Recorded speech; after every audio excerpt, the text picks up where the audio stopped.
ఒకప్పుడు మన పని కోసం ప్రభుత్వ కార్యాలయాలకు వెళ్లాల్సిన అవసరం ఉండేది. అక్కడ మన పని అవ్వాలంటే కనీసం 2-3 రోజులు సమయం పట్టేది. సమయం, డబ్బు వృధా అయ్యే పరిస్థితి ఉండేది. కానీ ప్రస్తుతం డిజిటల్ యుగం నడుస్తుంది. అంతా మారిపోయింది. స్మార్ట్ ఫోన్ పుణ్యమా అని ప్రతిదీ మన చేతిలోకి వచ్చేస్తుంది. ఇప్పుడు ఇంట్లో కూర్చొని ఫోన్ నుండి పూర్తి చేయగల ఎన్నో సదుపాయాలు అందుబాటులోకి వచ్చాయి. మనకు ప్రభుత్వ సేవలు చాలా వరకు ఆన్లైన్లో అందుబాటులోకి వచ్చేసాయి. ప్రజలకు ప్రభుత్వ సేవలను మరింత సులభం చేసేందుకు కొన్ని మొబైల్ యాప్లను ప్రవేశపెట్టింది. ఈ యాప్స్ మీ ఫోన్లో ఉంటే చాలు ఉపయోగాలు ఉంటాయి. ఇక ఆ యాప్ ఏంటి, వాటి వలన కలిగే ఉపయోగాల గురించి పూర్తిగా తెలుసుకుందాం. ఆధార్. ఈ యాప్ సహాయంతో ఆధార్కి సంబంధించిన పనులు సులభంగా చేసుకోవచ్చు. ఆన్లైన్లో మీ ఆధార్ కార్డ్ని డౌన్లోడ్ చేయడం, online address update, Aadhaar verify చేయడం, ఇంకా ఈమెయిల్, మొబైల్ వెరిఫై చేయడం వంటి పనులకు సహాయపడుతుంది. ఈ పనుల కోసం మీరు ఆధార్ కేంద్రాలను సంప్రదించాలి, కానీ ఈ యాప్ సహాయంతో వీటిని ఫోన్లోనే సులభంగా చేసుకోవచ్చు. Parivahan.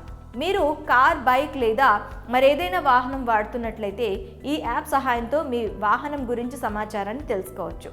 Virtual RC, virtual RC, DL గురించి సమాచారం తెలుసుకోవచ్చు. అలాగే డూప్లికేట్ ఆర్సీ, యాజమాన్య బదిలీ, అలాగే హైపోతికేషన్ తొలగింపు, ఆర్టీఓ అపాయింట్మెంట్, ఇలా వాహనానికి సంబంధించిన మరెన్నో పనులను ఈ యాప్ ద్వారా చాలా ఈజీగా చేసుకోవచ్చు.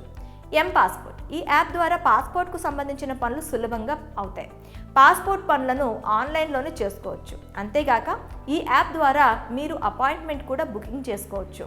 పాస్పోర్ట్ అప్లై చేసుకోవచ్చు. పాస్పోర్ట్ స్టేటస్ చెక్ చేసుకోవచ్చు. ఇక డిజిలాకర్.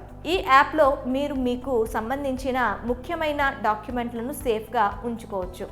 ఈ యాప్లో మీరు voter ID, driving licence, PAN card, education mark లిస్టుల వంటి డాక్యుమెంట్లను డిజిటల్ రూపంలో సెక్యూర్గా స్టోర్ చేసుకోవచ్చు. యుమాంగ్. ఇక ఈ యాప్ విషయానికి వస్తే ఈ యాప్లో కేంద్ర రాష్ట్ర ప్రభుత్వాలకు సంబంధించిన వివిధ సేవలను పొందొచ్చు. ఈ యాప్ ద్వారా మీరు PAN card, passport, gas booking, driving licence, rail ticket booking వంటి చాలా పనులను సులభంగా చేసుకోవచ్చు. ఇలా ప్రభుత్వ యాప్లు ఫోన్లో డౌన్లోడ్ చేసుకుంటే మన పనులు సులభంగా అవుతాయి. మరి ఈ యాప్ల గురించి మీ అభిప్రాయం ఏంటి? కామెంట్స్లో మాకు తెలపండి.